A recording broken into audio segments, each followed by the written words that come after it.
Here we go.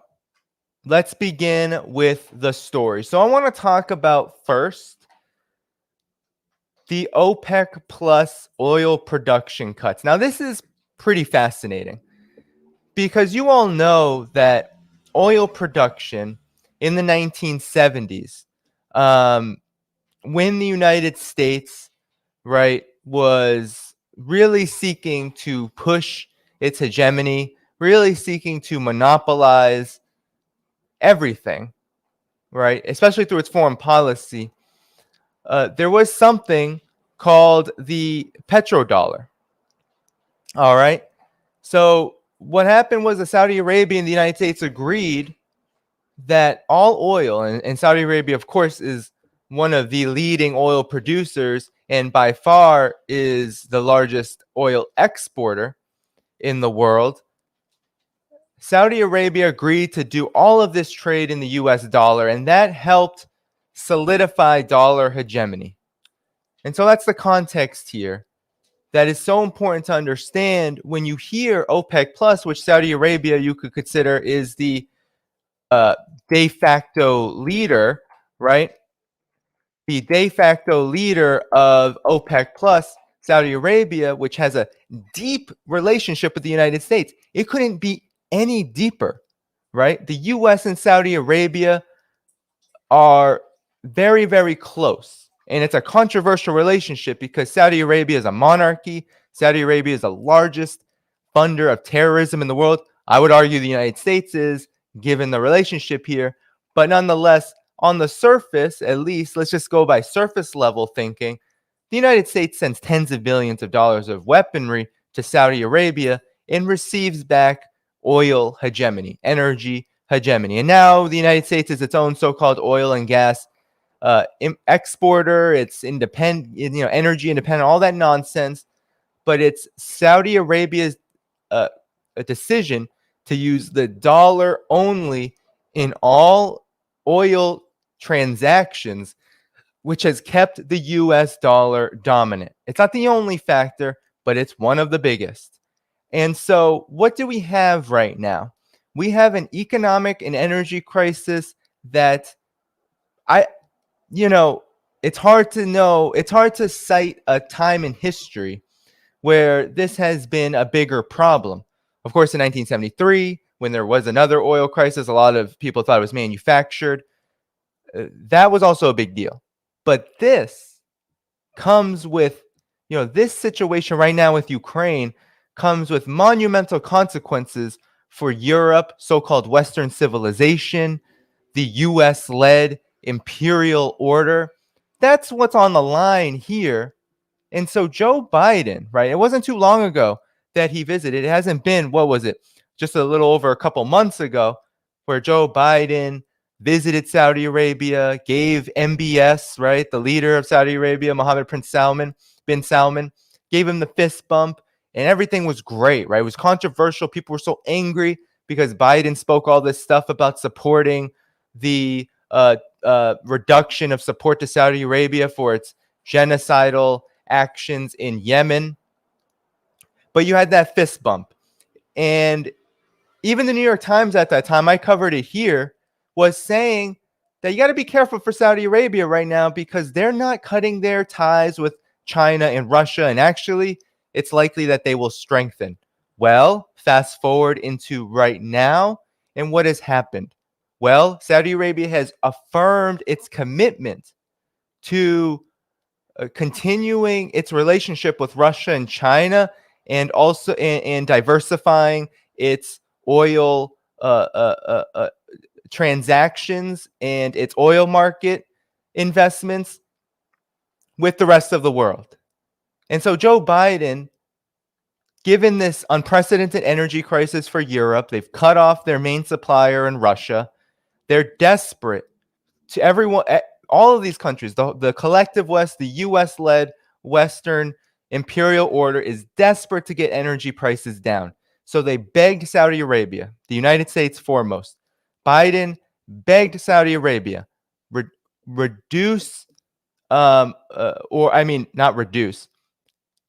expand oil production, dump oil onto the market, help bring the cost down, right? Because when you increase supply, reduce demand, and hopefully that will bring gas prices, oil, all of it, oil prices down.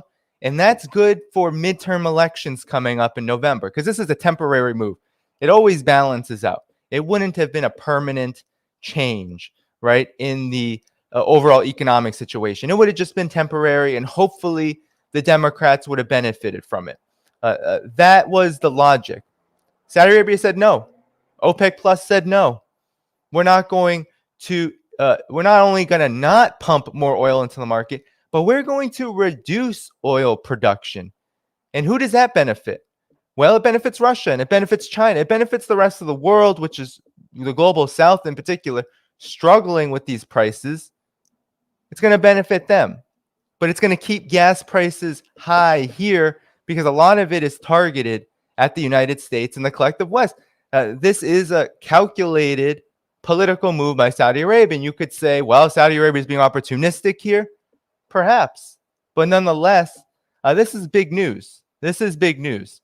And it's showing that the United States does not have the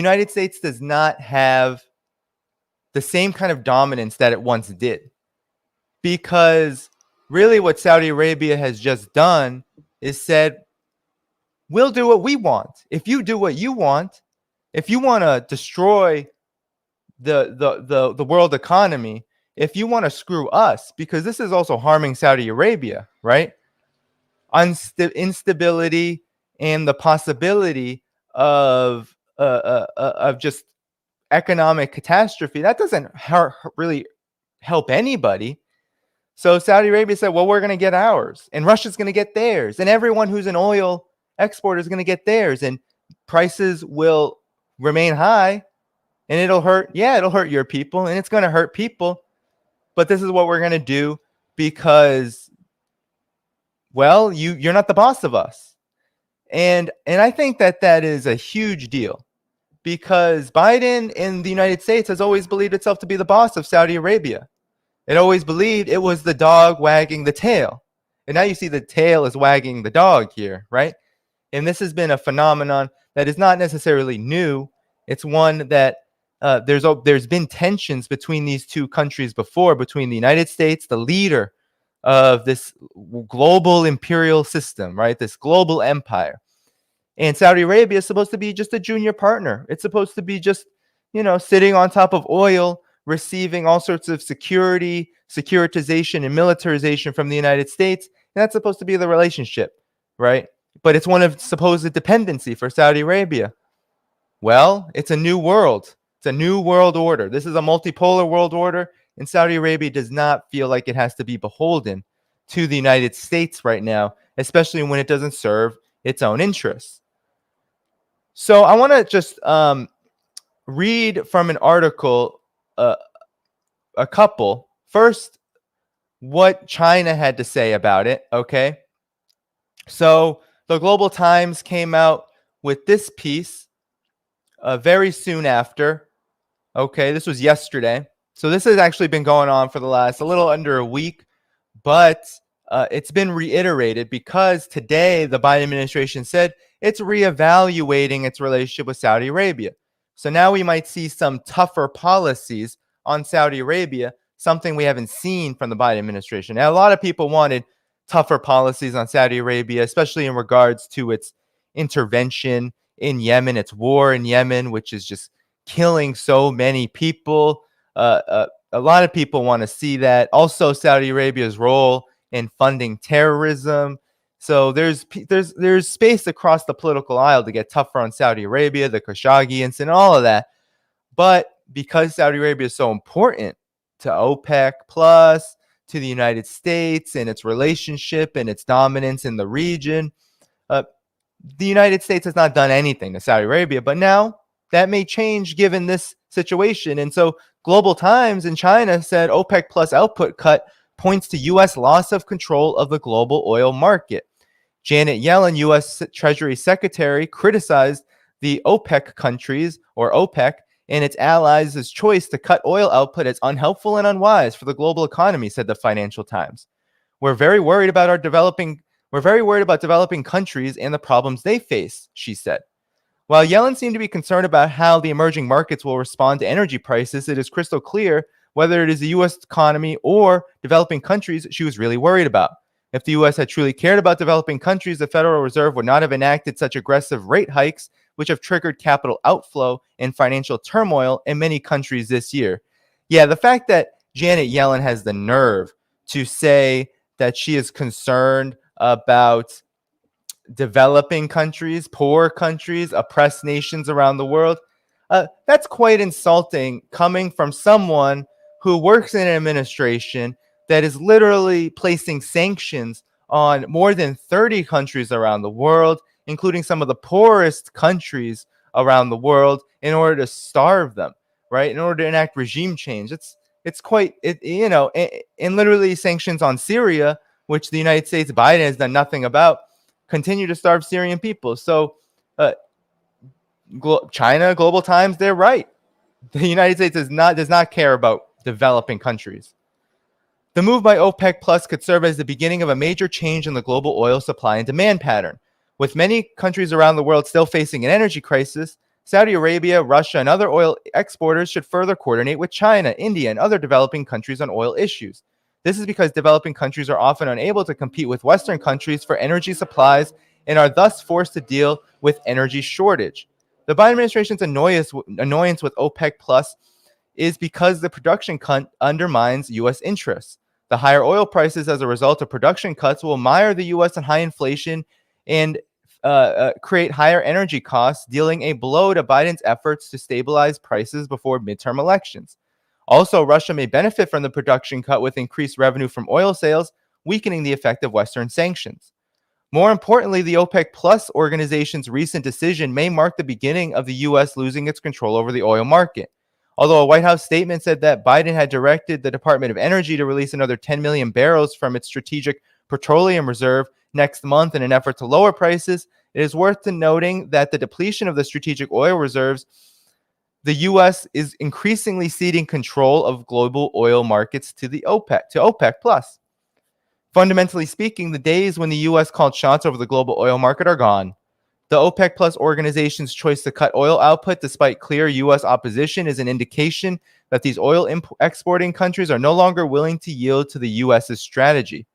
From their perspective, the OPEC Plus countries, global energy demand has contracted due in large part to the Fed's rate-raising spree, as well as a deterioration of the Russia-Ukraine situation. With global oil prices suffering considerable losses since August's peak, it is their right to protect their own interests and adjust production based on demand. If anything, Saudi Arabia and other oil exporting countries' decision to shrug off U.S. pressure and act on their own commercial interests is a sign of their deteriorating confidence in the U.S., reflecting the weakening U.S. hegemony in the region. I mean, this is just straight truth. So I'm going to quickly finish this. The oil production cut by OPEC Plus shows that Russia and Saudi Arabia have been coordinating on oil production adjustment under the mechanism. Since the outbreak of Russia-Ukraine conflict, China and India have been big buyers of Russian oil and have used non-dollar currencies for settlement. With other developing countries likely to face energy supply and settlement challenges as a result of the Fed's strong dollar policy, the urgency for them to strengthen coordination is increasing. But it should be pointed out that strengthening energy coordination among developing countries doesn't necessarily mean that they will take sides in the Russia-Ukraine conflict or Western sanctions against Russia. The fundamental purpose of such coordination is to help the developing world, especially poorer countries, pull through the energy crisis so that the world economy can continue to move forward smoothly. So basically what China is saying and what the Global Times is saying, right, speaking, when it's Global Times Voice, it's an editorial, right? This is an editorial by the Global Times, and the Global Times is state media, and it does reflect the position of usually the Communist Party of China and usually the government in some capacity and respect. Not entirely, but for sure that is a part of the equation. So what China is basically saying here, what the Global Times is saying, is that cutting production will keep prices high, but Saudi Arabia is not spurning the global south. It's going to continue to work with Russia, work with China. It's going to continue to work with countries that have been suffering from the US's and the EU's approach to Russia over the Ukraine crisis, over this proxy war over Ukraine, and that will be the focus, right? So it doesn't seem like there's panic. We haven't seen it from Russia. There's no panic about this, right? It's going to continue to benefit Russia to have higher prices because they're under sanctions and they need to sell their energy to whoever will buy it at a premium price. And so what China is saying here is that this is showing that no longer, not even Saudi Arabia, not even these countries that have so wedded themselves to the US dollar, are willing to go along with the suicidal policy. They see it as contrary to their interests. And if the United States is going to literally try to put the whole world economy in a recession. I don't know if you saw Jamie Dimon from that, Goldman Sachs, that Wall Streeter, he speaks for all of Wall Street. You heard what he said, right? He said a global recession is coming. It's coming in 6 to 9 months. It's going to hit the United States at that time, and we're likely going to be in a prolonged recession. Saudi Arabia knows this. Most of the world knows this. Most of the world's leaders know this. And so Russia's going to continue to do what it's going to do. And Saudi Arabia is not going to allow for a climate of disinvestment to hurt. I mean, Saudi Arabia is an oil exporter. It's a major oil exporter. It is maybe the oil exporter, given its status in OPEC plus. It's not going to sabotage its most important economic market, its most important economic tool to stabilize itself in what is a very volatile situation, even for its. I mean, imagine what a global recession could do to Saudi Arabia, right? Because Saudi Arabia is not necessarily the most politically stable, and it doesn't have the most. It doesn't have the best reputation in the world either. So it's not the most politically stable, and it doesn't have a great reputation. So Saudi Arabia is going to act in its own interests. So this is China saying this is real politic here. The United States is not going to run the world in this way. So one more report, though. I'm going to a report from People's Dispatch as well, okay? Because I think it's important to get a range of voices on this. People's Dispatch was saying that OPEC just laid a body blow to the Biden presidency, okay? So this was written yesterday as well, or released yesterday. It says OPEC's plus decision is poised to benefit Russia in multiple ways. It will buoy Russia's oil revenue heading into winter when demand for Russian energy from Europe typically rises. So I'm going to read this briefly before, and then we're going to move on to the next story. So the Biden administration is swiftly establishing a narrative that the recent OPEC decision to cut oil production by 2 million tons is geopolitical aligning by Saudi Arabia to Russia. It taps into Russophobia in the Beltway and deflects attention from the humiliating defeat of President Biden's personal diplomacy with Saudi Arabia, but is not without basis either. Foreign policy was reputed to be Biden's forte, but is turning out to be his nemesis. An ignominious end is not unlikely, as with Jimmy Carter. West Asia may become the burial ground of his carefully cultivated reputation. The magnitude of what is unfolding is simply staggering. Biden realizes belatedly that territorial conquest in Ukraine is not the real story, but embedded in it is the economic war, and within it is the energy war that has been incubating over the past 8-month period following Western sanctions on Russia. The paradox is, even if Zelensky wins the war, Biden would still have lost the war unless he wins the energy war and goes on to win the economic war as well. Now, that's not happening.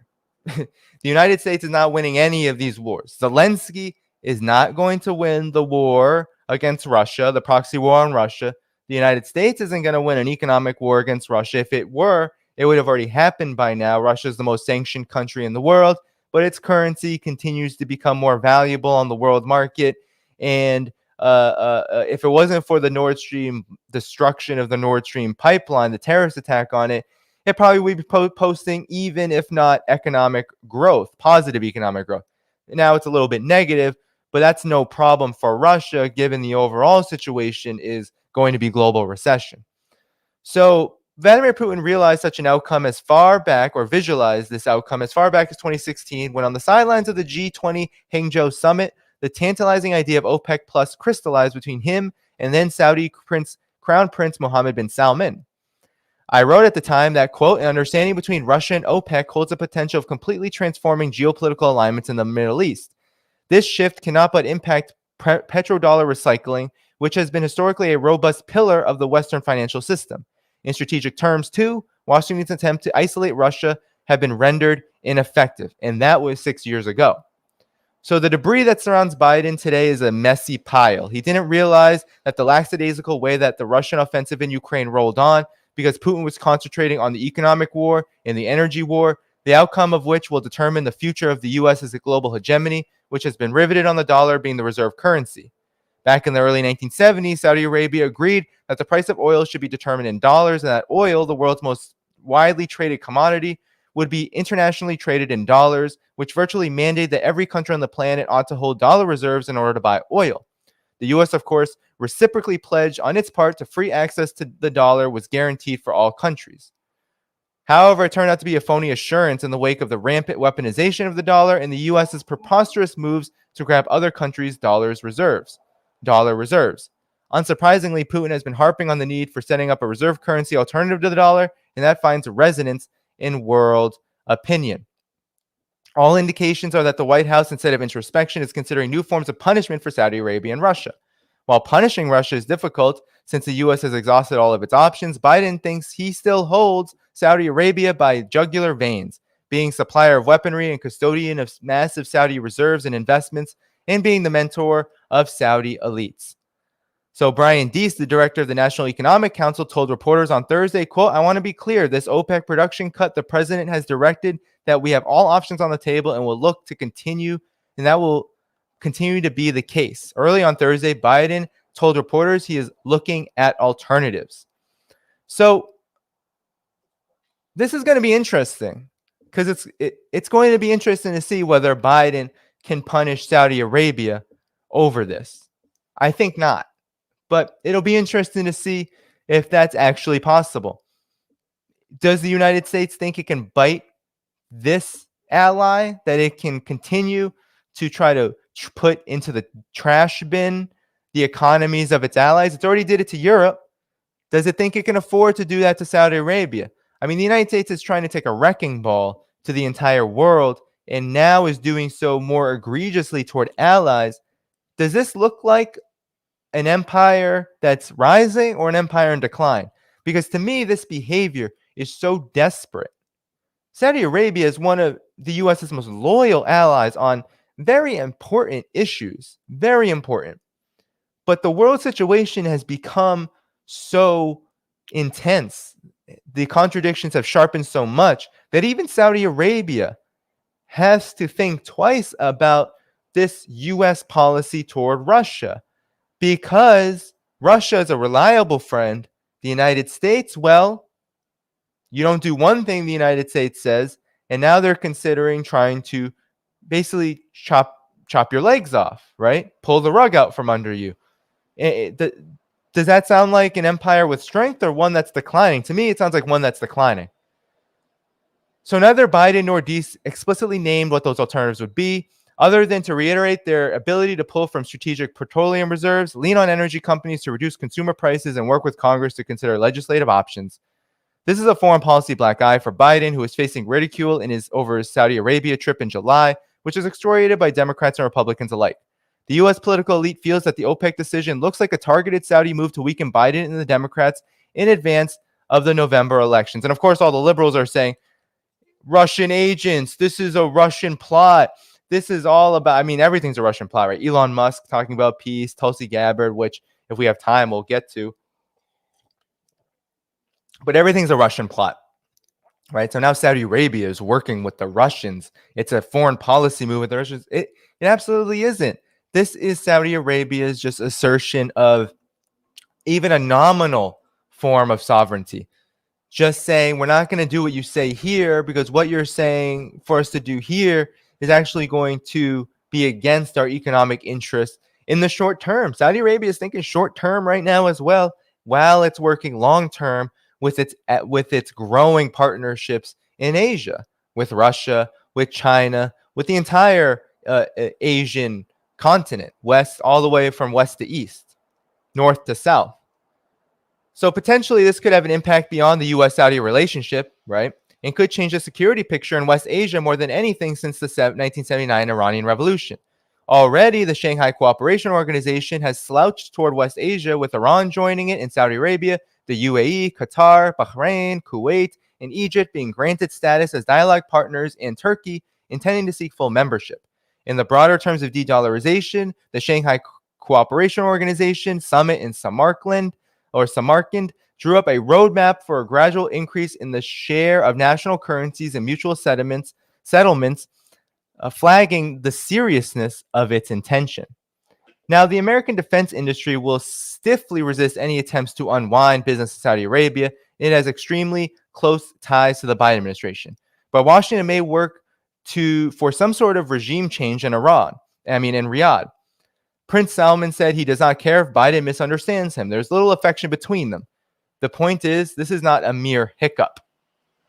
So then they're going to talk about, could a color revolution happen in Saudi Arabia? Maybe so. It's a little risky. It could turn to chaos. We don't have to go into this whole thing.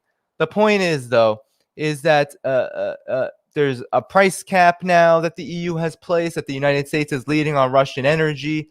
This energy crisis is worsening. The cost of energy, which was down, as this article said, or maybe it was at the prior, there was a low point in energy. It was going down slightly and steadily in August, and now it's going up again. And Saudi Arabia doesn't want it to lower. Neither does Russia, given all of these sanctions and the economic instability.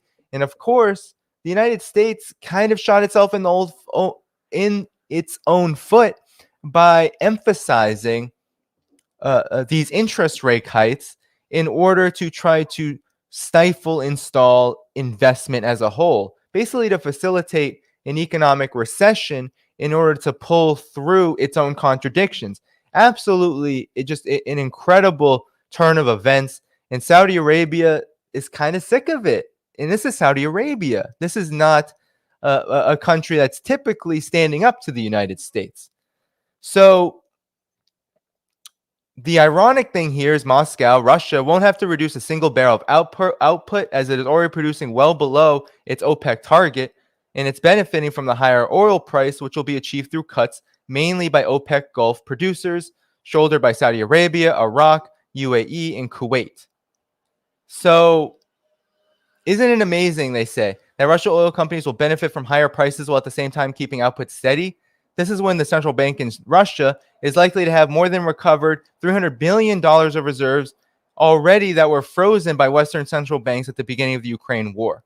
In reality, Saudi Arabia and other Gulf states involved with OPEC Plus have effectively sided with Russia, enabling Russia to refill its coffers and limit the impact of Western sanctions. The implications are far-reaching, from the Ukraine war to the future relationship between the U.S. and Saudi Arabia and the emergent multipolar world order. So, I think that was a solid article by People's Dispatch. Now, I don't necessarily think it means, I kind of disagree with this idea that it means that Saudi Arabia is siding with Russia. Because I think one of the things about multipolarity that's very interesting is that it's not really about these poles. Saudi Arabia is really thinking about its own interests. Cutting production and keeping prices high, keep profits flowing. By flooding the market with more oil and reducing the price, it only increases competition. It only ensures that U.S. and big Western countries and corporations will benefit from that through a restabilization. But it doesn't change the overall dynamic that Saudi Arabia is looking at, which is there's a recession on the way, if not already here. And the U.S.'s policy, the EU's policy, NATO's policy toward Russia is not in its long-term, medium-term, or even short-term best interest. So this is big, and it's something that we're going to have to continue to watch out for, right? It's something that I think is going to send shockwaves. It's going to change the relationship between the United States and Saudi Arabia, and it's going to, I think, point to more instability for the United States in terms of its foreign policy. This grip that it had, this hegemony that it had, its ability to dictate world affairs is eroding, and that is what this is signaling.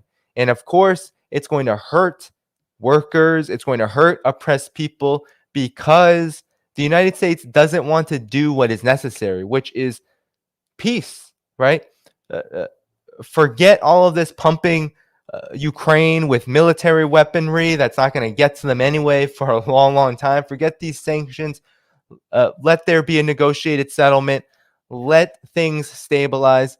The United States doesn't want to do it. And Saudi Arabia now has said, well, what can we do but to look out for us, right? And if that means that our decision is going to help Russia, well, at least Russia's a good friend. At least Russia isn't trying to undermine us. At least Russia isn't asking us to do this. So this is very interesting, and we have to keep looking out and analyzing this. We have to continue to pay attention to this because this is going to be very important for a long time. And it's going to shape things to come for sure. So I'm sure we're going to hear more. I have Richard Medhurst coming on later in the month to this channel, and I'm sure we're going to be talking about this because I'm sure there will already have been a decision made about Saudi Arabia, or the consequences will have started to be felt. So, all right, let's move on to the next story. So this is kind of a consortium of stories, right? Just some things I've been looking out at, and it has to do with Ukraine. And I'm not going to spend too much time on this because I want to get to the Taiwan story. But Twitter is censoring information about Ukraine. We've known this. We saw what happened immediately in March. We saw what social media did. This has been happening around information about China, about Russia. There's been a real operation to take down all materials, all social media, streaming, corporations, all of it. Anyone who says the wrong thing can be demonetized, can be removed. And there's also more subtle ways, which I'm going to show you, a more subtle way that this is happening. But we've been witnessing this now for more than 7 months since the special military operation began by Russia. This unprecedented campaign of censorship has escalated, intensified, and it's not getting any better, because we're going to have on Wyatt Reed tomorrow, who's going to talk about what Ukraine has been doing with the help of the United States to target journalists and to censor the truth about Ukraine. So this isn't about Wyatt today, but it's about something a little more subtle, a little less in your face, but it's important nonetheless. So as you all may know, and I've been covering it on here since the beginning, Ukraine has a problem with fascism. I'm not going to say let's just call them NAZIs, right? I'm not going to say that word here because I could be demonetized, I could be taken down, but it has a problem with these NAZIs. It has a lot of them. They're integrated in the National Guard and the Ukrainian Armed Forces. There's many different groups, but Azov Battalion is the biggest one. And it's not necessarily a secret, right, that Ukraine has this problem. And that's why Russia declared in its special military operation, one of the goals was de-Nazification, right? It was to get rid of these NAZIs. So I posted about this, okay, on Twitter. And really, it's just a meme. It's a very basic meme talking about, I say it's a friendly reminder that Western media did pay attention to Ukrainian NAZIs, such as Azov, before they became increasingly useful in NATO's proxy war against Russia. So here are all the headlines. And let me try to zoom in bigger on this so you see them. It might be a little pixelated, but you see all these headlines, right? So Times of Israel talks about it. Far-right fighters from Europe fight for Ukraine. Haaretz. You see all these sources, right? The Atlantic Council. Ukraine's got a real problem with far-right violence. And no, RT did not write this headline. Over and over and over again. You see this, right? You see the BBC, Ukraine underplays role of far right in the conflict. So ever since 2014, 2015, this coup, it's not like the Western media has not acknowledged this. Even the Atlantic Council, right? This isn't something that's new. So, I stopped sharing, but I wanted to show you. Let me actually go back to that because I want to show you what Twitter did, right? What Twitter did to this tweet. Here we go. So Twitter, because I mentioned the word NAZI, put a warning on the tweet. And so while this may not seem like a lot, if your privacy settings weren't set to see this kind of content, which some people who are new to Twitter and who have it on default, they may not have this turned on. So what they get is they don't get to see the tweet at all. It just has this here, right? This has sensitive content, right? And you can change your settings if you want to truly see it, but it just covers over it. So Twitter is saying that this is sensitive content, right? Because their justification is that it has the words NAZI, it has the words, it has the symbols, all of that. So it's sensitive. Now, the reason why I call this censorship, because look, I'm not going to argue that those symbols are significant, maybe sensitive for some, right? I'm not going to say that that's untrue, but does it mean, like, how do we talk about NAZIs, neo-NAZI-ism, how do we talk about fascism? How do we talk about it if we can't publish about it? So the reason why I also call this censorship is because there's a whole lot of things, right? And I'm not even going to go over the obvious low-hanging fruit here. The United States, NATO, all of its politicians, right? You have war hawks and neocons all of the time on Twitter. You had Michael McFaul, former Obama ambassador to Russia, literally praying for weapons to Ukraine, saying, give Ukraine more weapons. We need more weapons. You have that happen all the time. You have NAFO, this CIA operation, literally calling for nuclear war all the time. You have Zelensky, the Ukrainian government on Twitter, calling for nuclear war, saying joking about Crimea. None of that is sensitive. Joking about Nord Stream pipeline terrorist attack. None of that is sensitive, despite the fact that what happened to Nord Stream, what happened to the Crimea Bridge, all this, people died over this, right? Despite that fact, those facts, it's not sensitive. It's not sensitive to to support drone strikes or to pose in military gear and say, hey, I'm so glad that we're about to be mercenaries in Ukraine. None of that is sensitive. But to talk about NAZIs in Ukraine, that's very sensitive. So I want to show you what people in the establishment, right, the sort of chorus of liberal derangement syndrome for war with Russia, for NATO, right? Their deranged, unhinged support for NATO. What is considered not sensitive? Okay, so here you have Mark Ruffalo. You might have seen this tweet, right?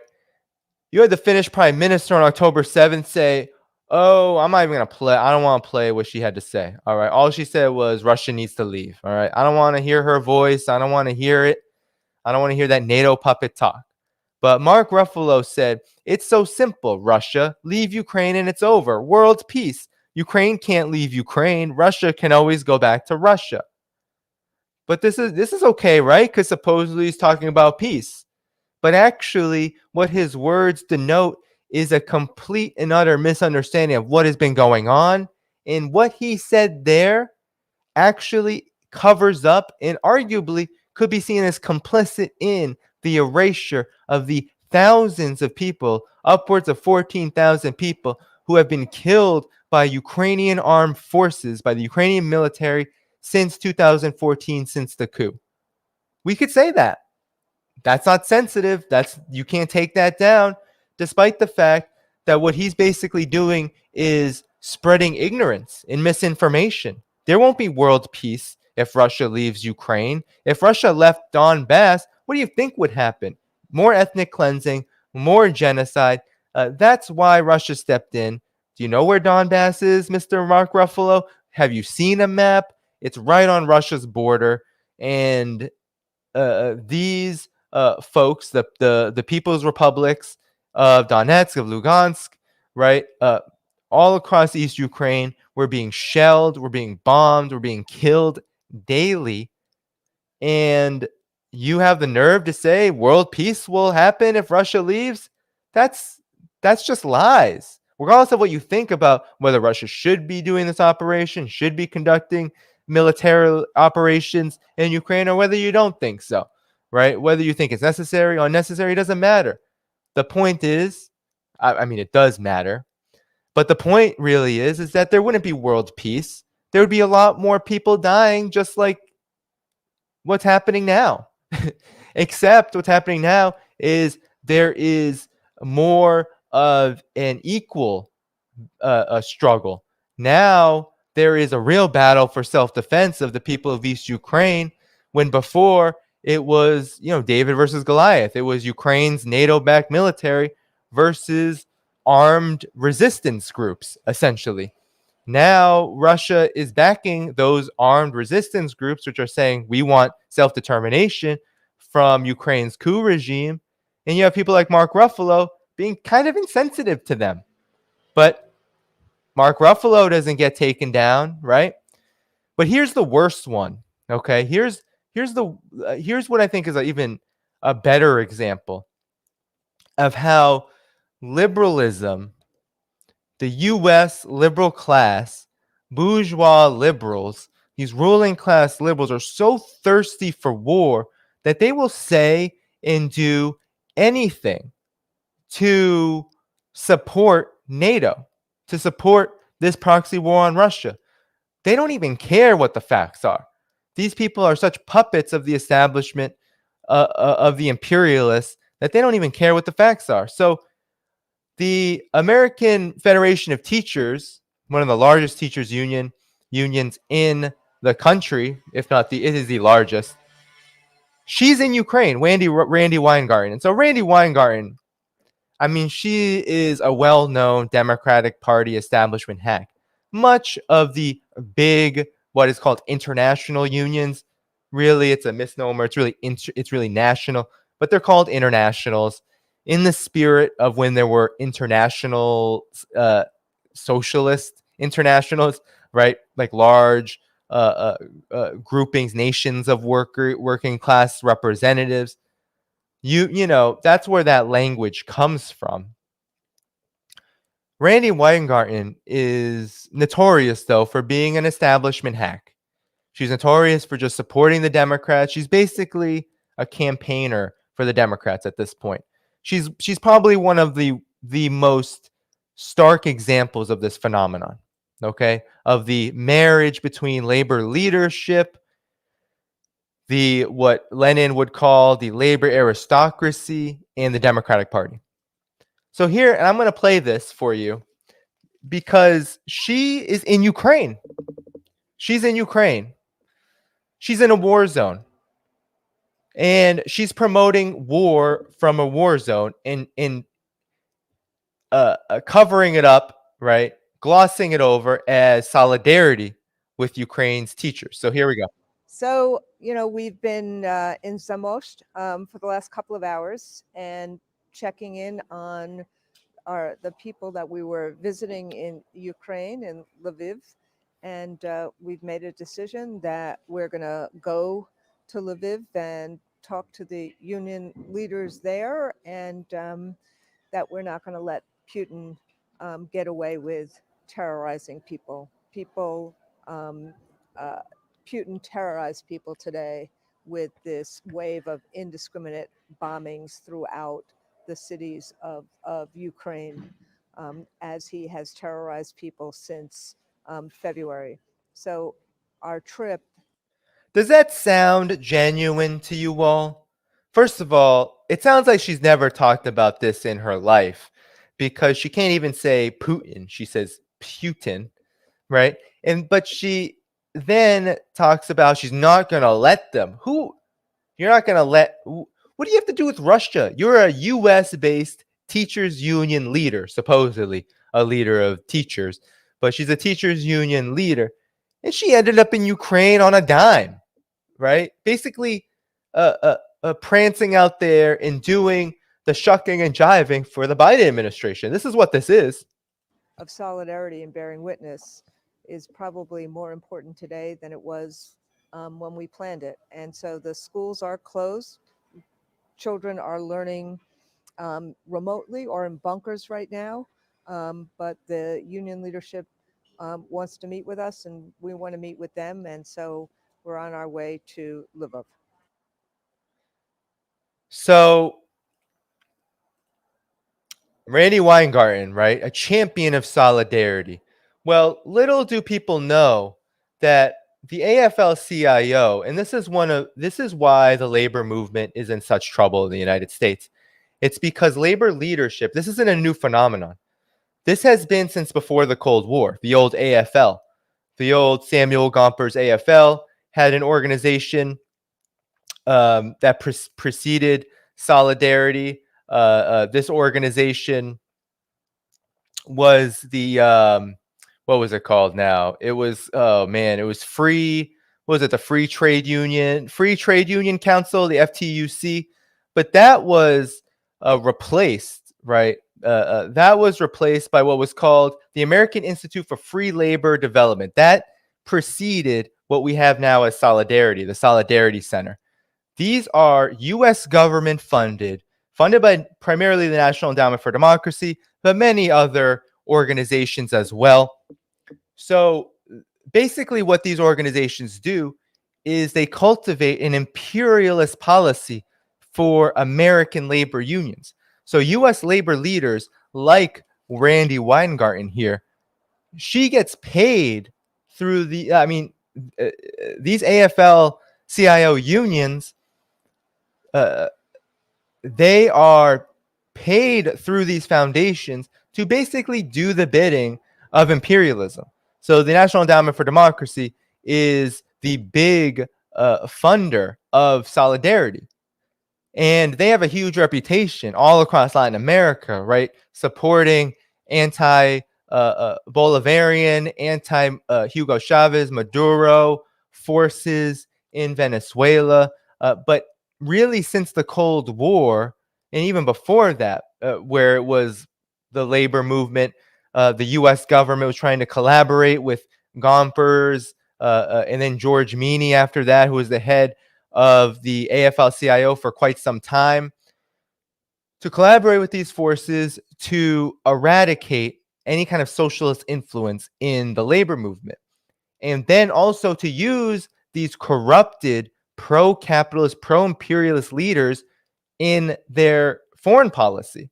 So that's the goal of these organizations. That's the goal of Solidarity, right? That's what's going on here. That's why you see Randy Weingarten in Ukraine. I don't see Randy Weingarten talking to the labor union in China, right? The All People's Federation of Trade Unions in China. I don't see that. I don't see her going to Venezuela or Cuba. I don't see her talking to trade union leaders there.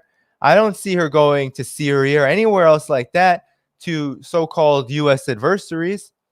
No, she'll go to a country that right now is being funded to the tune of tens of billions of dollars with U.S. military aid, which is taking away from U.S. workers. She's going there to supposedly lend support to them, when in reality what she's doing is she is championing U.S. the U.S. proxy war on behalf of the Democrats. That's what she's doing. And so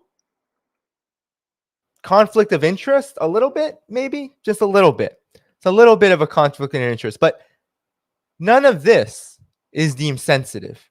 You can go to a war zone and say you support U.S. proxy wars and fuel the propaganda.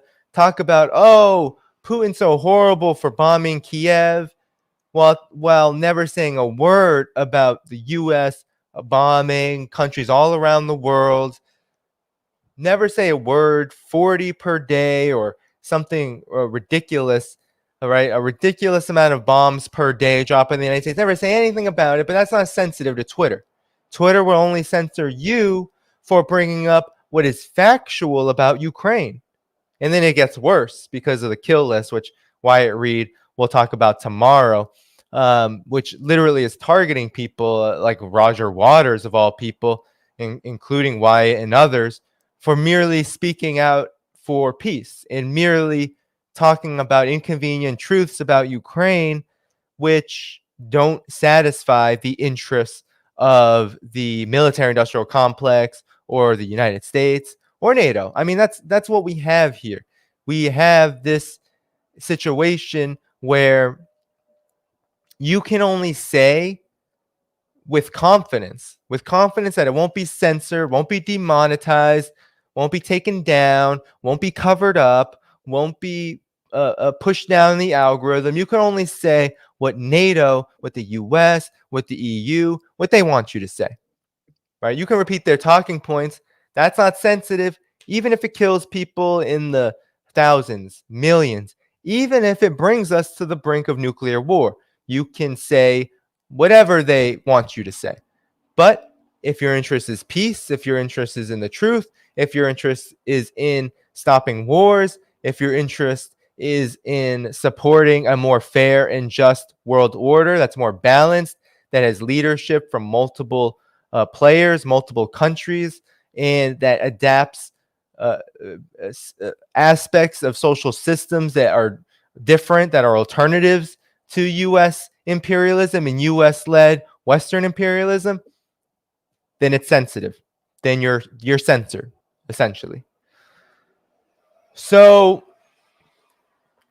that's that on that story, okay? I just wanted to show you what Twitter is doing and how it fits here, right? Because what we have is just such liberal opportunism. Neoliberals and neocons have come together, have created this situation where you have people like Randy Weingarten just gallivanting across a supposed war zone, supporting U.S. government institutions like led institutions like NATO through what they won't tell you, which is through U.S. government funded organizations like Solidarity, funded by the National Endowment for Democracy, funded by USAID, funded by the State Department, all to undermine places like Venezuela, Haiti, and even Ukraine. Those labor unions she's about to meet with,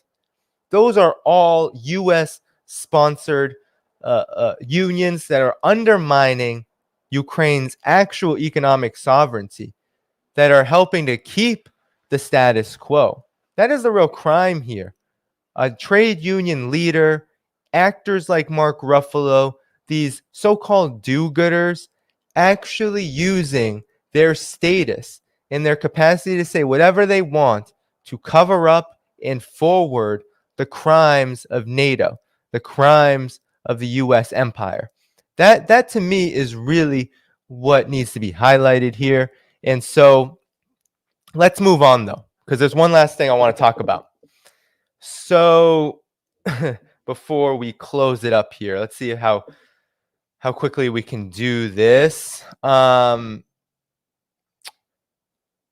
the New York Times admits that Taiwan is being turned into a U.S.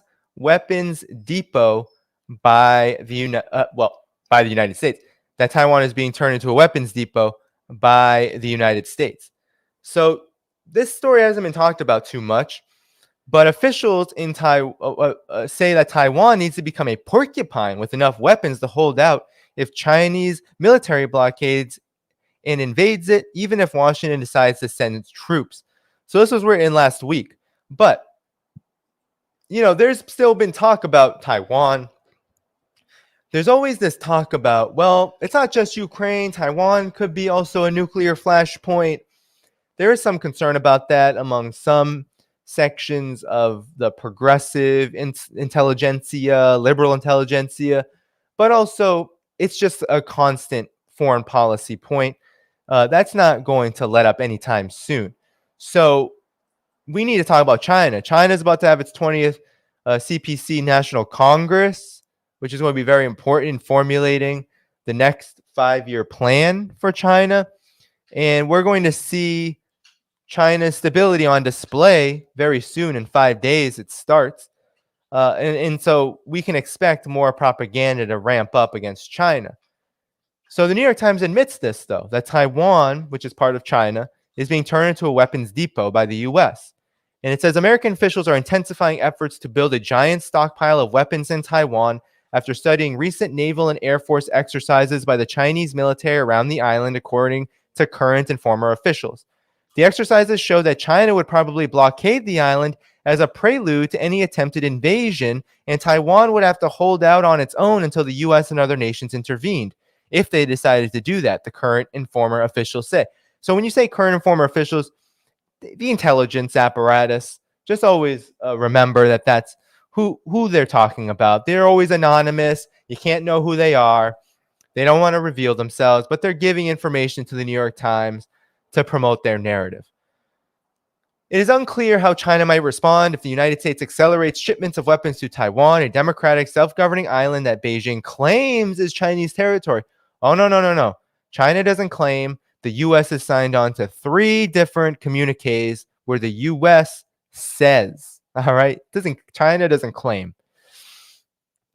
U.S. officials are determining the quantity and types of weapons sold to Taiwan by quietly telling Taiwanese officials and American arms makers that they will reject orders for some large systems in favor of a greater number of smaller, more mobile weapons. The Biden administration announced on September 2nd that it approved its 6 weapons package for Taiwan, a $1.1 billion sale that includes 60 Harpoon coastal anti-ship missiles. U.S. officials are also discussing how to streamline the sale and delivery process. Biden said last month that the United States is not encouraging Taiwan's independence, adding that's their decision. Since 1979, Washington has had a policy of reassuring Beijing that it does not support independence, but China's Foreign Minister Wang Yi said at a speech at the Asia Society last month that the U.S. was undermining that position by, quote, by repeated official exchanges and arms sales, including many offensive weapons, end quote. So the reason why, and they're about to get into it, that China wants to increase arms sales, that U.S. wants to increase arms sales to Taiwan, also is because of what they're about to say. So in August, after Nancy Pelosi flew into Taiwan, China carried out exercises with naval ships and fighter jet zones close to the island.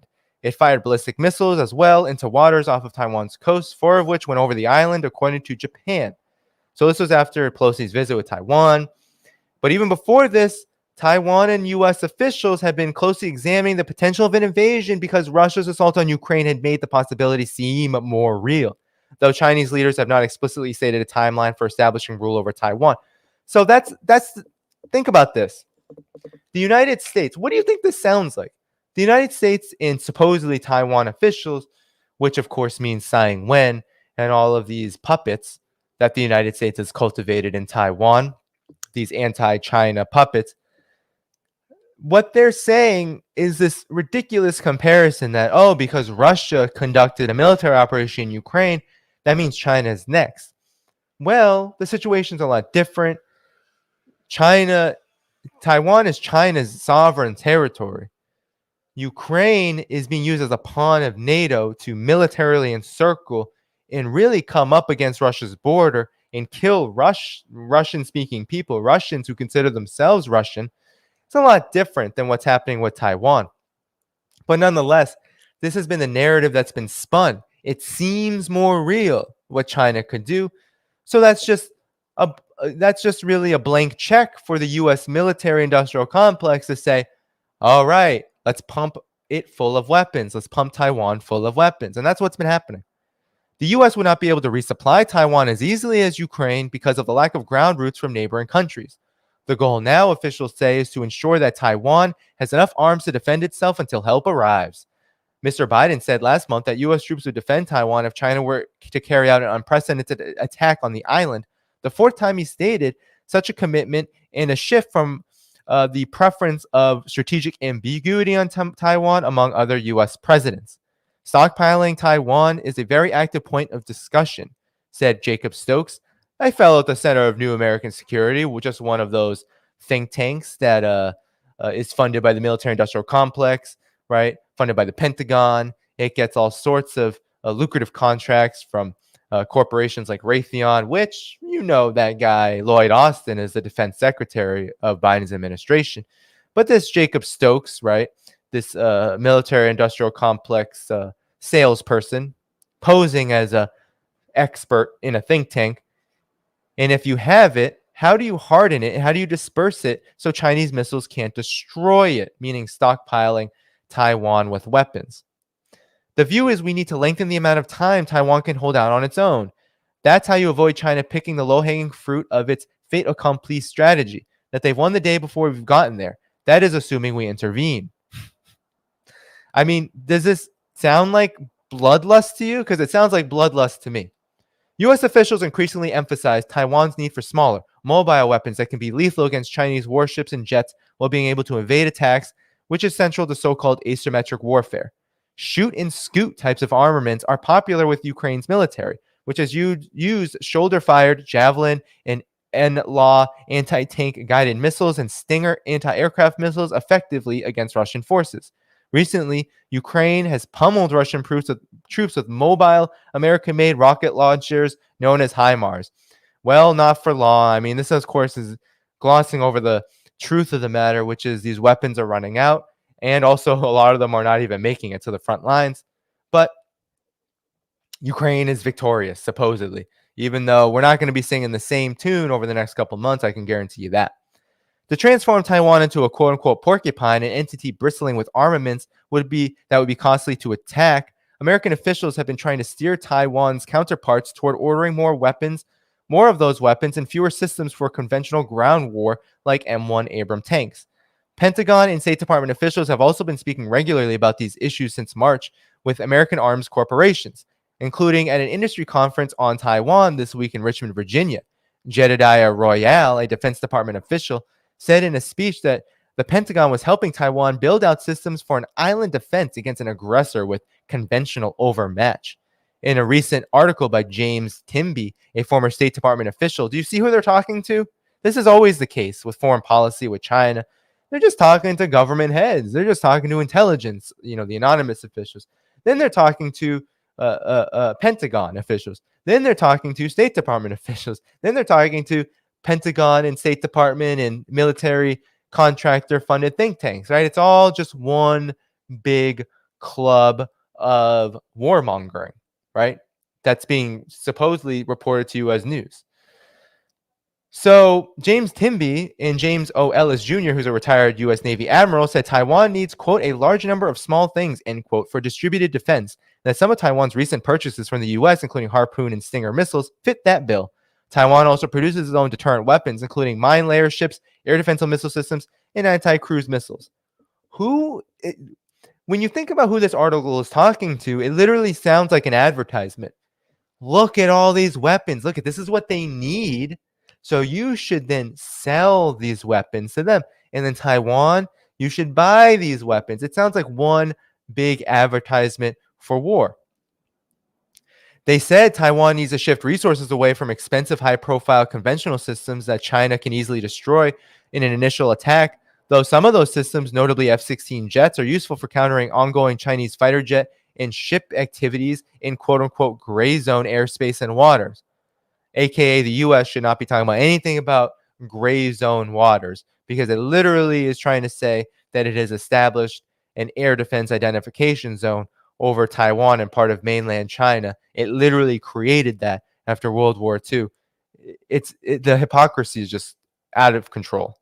The authors also wrote that the effective defense of Taiwan will require stockpiling ammunition, fuel, and other supplies, as well as strategic reserves of food and energy. Officials in the administration of Tsai Ing-wen, the president of Taiwan, say they recognize the need to stockpile smaller weapons, but point out that there are significant lags between orders and shipments. I think we're moving in a high degree of consensus in terms of our priorities of the asymmetric strategy, but the speed does have to be accelerated.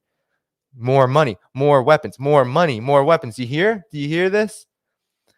So then they talk about the Taiwan Policy Act, which would, right? This is a lobby for this act. It would send $6.5 billion in security assistance to Taiwan over the next 4 years and mandate treating the island as if it were a major non-NATO ally. But then you have Stoltenberg, the Secretary General of NATO, who said in an interview that weapons makers want to see predictability in orders before committing to building up on production. Arms directors of the U.S. and more than 40 other nations met last week in Brussels to discuss long-term supply and production issues. So if China decides to establish a naval blockade around Taiwan, American officials would probably study which avenue of supplying Taiwan by air or by sea would offer the least likelihood of bringing Chinese and American ships, aircraft, and submarines into direct conflict. So they're already telling you they're thinking about direct conflict. They're telling you right to your face that they want to do everything they can to both escalate and then possibly avoid a direct conflict, even though they're making it so it's much more likely. One proposition would be sending U.S. cargo planes with supplies from bases in Japan and Guam to Taiwan's east coast. That way, any Chinese fighters trying to shoot them down would have to fly over Taiwan and risk being down by Taiwan's planes. The sheer amount of material would likely be needed in case of war is formidable, and getting them through would be difficult, although it may be doable, said Eric Wertheim, a defense consultant and author of the Naval Institute Guide to Combat Fleets of the World. The question is, how much risk is China and the White House willing to take in terms of enforcing or breaking through a blockade, respectively, and can it be sustained? So then it's going to talk about, China's worried about Ukraine, right? I don't have to read the rest of it. China's worried about Ukraine. It's worried about Russia. They may overstep their bounds, just like Russia did. It's all kind of wishful thinking, in my opinion, because for one, what that article was saying just right there was saying that it was revealing why the United States has conducted this pivot to Asia too, because this pivot to Asia, this militarization of the entire Asia Pacific, right? Sending bases, sending troops, sending weapons to places like Guam, to places like Japan, to South Korea, to, on and on and on. The Philippines, which is less cooperative lately. But, we can go on and on and on. The whole Asia Pacific, Marshall Islands, right, has this security, and then Taiwan, of course, right, has this characteristic to it. It is being occupied by the United States. And this is one of the reasons why. They're literally telling us that Taiwan is going to be used in this way, that there's going to be shipments of arms if a war with China were to break out. The United States would try to use its occupied territories in the Asia Pacific to wage this war against China while trying to avoid supposedly direct conflict. It's absolutely just so dangerous. They always reveal in these articles what they're actually thinking, but their audience is to, of course, right, rich people, smug elitists, liberals who read the New York Times, neocons who read the New York Times, weapons contractors that read the New York Times. I mean, of course, it's for the establishment. But if you read it outside of the establishment and really look between the lines of what they're saying that they're thinking about war with China, and they're trying to turn Taiwan into a U.S. weapons depot to prepare for it. That's what this is saying. And that would mean nuclear war and, of course, the end of humanity. So that's where the U.S. foreign policy establishment is and where it's heading. And that's why it's important to counter just as fervently, just as strongly the anti-Russia propaganda, right? To talk about how the demonization of Putin, of Russia, of Russia's government, of the special military operation, the lionization of Ukraine, all of this is all part of a propaganda war to fuel actual war, an actual proxy war, an actual NATO-led escalation, confrontation. It's important to do that, but we have to be just as strong about China because this is a parallel process. This is a two-front war. This is about the survival of U.S. hegemony. It is about maintaining this empire. It's about expanding it at all costs. This is the end goal. It's not merely great power competition. It's not merely, oh, we're just competing, or there's going to be many big powers in the world. So mutually assured destruction with nuclear weapons is going to protect us all, and these countries can just go about it on their own. No, that's not how this is not how things work. Imperialism is not something that can be reformed. It's not restrainable. It has very clear objectives. It has a very clear mode of production, a very clear set of social relations. All of them are moving toward this very dangerous situation because China and Russia are existential threats to U.S. hegemony in a good way, in a way that benefits people and not super profits for a tiny minority of capitalists and oligarchs and military contractors and energy suppliers and the like, the monopolies. So that's the deal with Taiwan. They're admitting this. They're admitting this to us, and we have to read between the lines because we have to educate people who are not going to read the New York Times. I don't generally, but when I catch something like this, I try to. And also, we have to educate those who are being taken by this propaganda. That look right at your mainstream propaganda, you can see the fault lines and the contours of what is being drawn up. So, with that said, that's the end of the stories. All right. It's about 10:18 p.m. Tomorrow, I'll comment more on Tulsi Gabbard after a Wyatt, I think. All right. Because I'm going to be on kind of early tomorrow.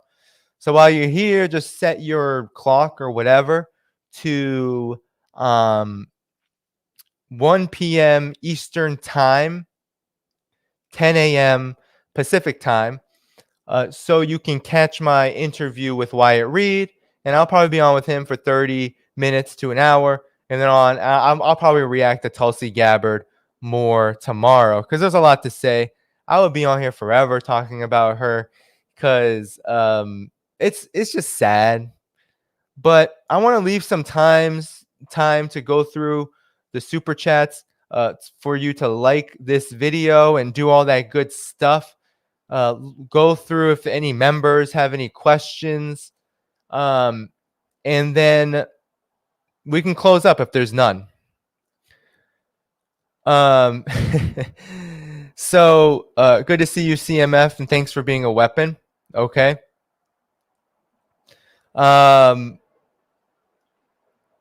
Let's see. Hello, CMF. Hello. Thanks for your membership. Okay. Okay, so JM, thank you for being a member and for sending that generous super sticker my way. I don't know how many super chats were in the chat. Thanks for all the kind comments I see.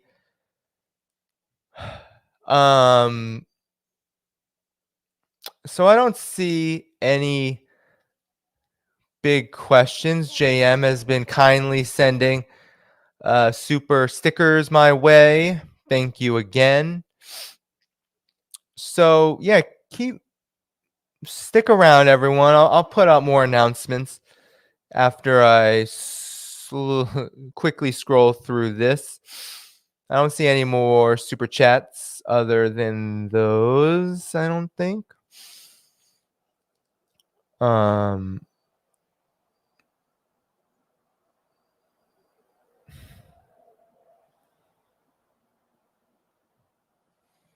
right. So thanks to all the new members, too. Got 2 today. Those who have been very loyal to this channel, I really do appreciate. The growth has been steady. All right. All right, CMF. All right, I see you. yeah, I appreciate the loyalty to this work, the loyalty to this channel. I'm trying to grow the channel. It's growing steadily. The algorithm is unkind, though. You all know this. So the best way to support is to do things like become a member of this channel. Also, becoming a member on Patreon if you prefer that. Substack as well if you can do annual subscription. That's the best way to financially support this.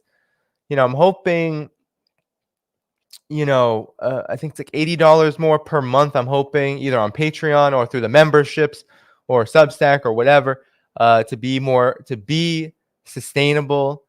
This last month kicked my butt because of moving, and then I had some other work that had to be done that cost good money. So it's one of those dark periods financially.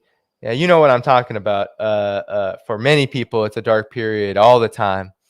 So I'm lucky to at least be stable. But yeah, no, it's one of those moments, and I think for a lot of people too, with the weather. I don't know where you all are at, but I know out here everyone is all messed up because of the weather changing, the darkness. I even feel the darkness in this apartment. Right, it feels like my studio space is a lot darker because it's getting darker earlier now. So I don't see any questions. I haven't gotten any questions from my Patreon subscribers too. I've been trying to um promote it, and I haven't gotten any questions from folks in a really long time. But nonetheless, but yeah, I'm still pushing the Patreon though, even though I'm pushing memberships here now too. So I'm putting that link in the description in case you want to subscribe. $80 a month for my overall goal. So appreciate all your help. I see some people coming in late. Yeah, this was I've been doing these later streams. Appreciate your attendance. I try to stay away from hours that are very popular. All right. I try to stay away. So yeah, I mean, that's about it. I'll stay on for another 5 or so minutes. Tomorrow, Wyatt Reed, be there. I'm going to make that public very soon, so you can wait for it and all that good stuff. It should be good. I definitely want to hear his impression of what's happening on Donetsk, what people have been saying. We're going to get a good report tomorrow, and then I'm going to be off for quite a while. I'll still be posting videos to this feed, to the channel, but I won't be able to go live because I'll just be out of the location. So you won't see me probably till that following Sunday. Still trying to work on the Durant, getting back with them on this channel. Timing is hard. I'm in the East Coast. The East Coast is just bad, right? The East Coast of the United, like Eastern time. When you're talking to people who live in Europe, who live in Asia, I gotta say that it's a bad place. Collaborating with people. Somebody asked when Richard's coming. Richard Medhurst is coming sometime in a couple weeks, the end of October. I have to check the exact date, but I'll definitely announce it once we're closer. It's the 24th. Yeah. So China. Oh my gosh, the 12-hour difference is killer. I'll never forget that time I was on the point with Lu Xin, and they were like, "Hey, can you record at 2 p.m. time, Beijing?" And I'm like, 2 p.m. Beijing? That's 2 a.m. Eastern. So I try to go to sleep first and then wake up, and it just doesn't work. So I'm up until 3 a.m. Oof, man, it's hard. It's like you're pulling. It's like you're pulling an all-nighter again. So yeah, no, the Duran, I'm gonna keep trying with some. There'll be a good number of guests. We're gonna have a good set of. We're gonna have Margaret back on next week, hopefully with Kali Akuno talking about Mississippi and of course just the overall situation. So that should be next Tuesday. So yeah, I mean, good guests, good conversation, good political education. So keep coming back. Keep coming back. Keep liking this video. Let's see what the like ratio. Oh, look at that. We surpassed. So good on the likes. Appreciate it. Subscribe to the channel, all that good stuff. Make sure you're subscribed here, though.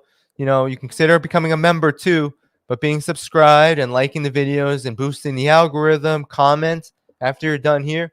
Leave comments. Get 50 to 100 comments. I see 280 of you. Could be as short as good stream. Click. That's it, right? That's enough to help boost the video and the algorithm. And I post clips of these streams as well for more digestible consumption. So of course, go back and do it for those as well. You can follow me on Rockfin. Make sure you're doing that. At the left lens. Follow me on Rockfin. Make sure that you're following me there. I'm backing up my videos there. I'm doing my streams there as well. So I'm doing my best to branch out as much as I can in this work. I've been on Callin, the podcast. I think I've already done 2 or 3 podcasts this week. So if you want to talk to me directly, that's the way to do it. All right. So you can subscribe there, download the app. And when I'm on, you can, you can talk to me directly. So anyway, yeah, that should do it, everyone. That should do it. Good 90-minute stream, a little bit over because I I put the intro song on loop. I'm bummed. I'm still getting used to the technology. I put the countdown on loop. That was a bummer, man. But I'm still getting the hang of this stuff. No worries. I might cut that out of the video anyway for the playback. So yeah, thanks so much for coming. Good night. And be back tomorrow because in about 14 and a half hours, I'll be back here. I'm actually going to leave a lot of my stuff ready to go because I'm going to be back here with Wyatt and we should have a good conversation. All right. All righty, everyone. Peace out. Have a good night. There's more to come tomorrow, and I hope to see you then. Bye-bye.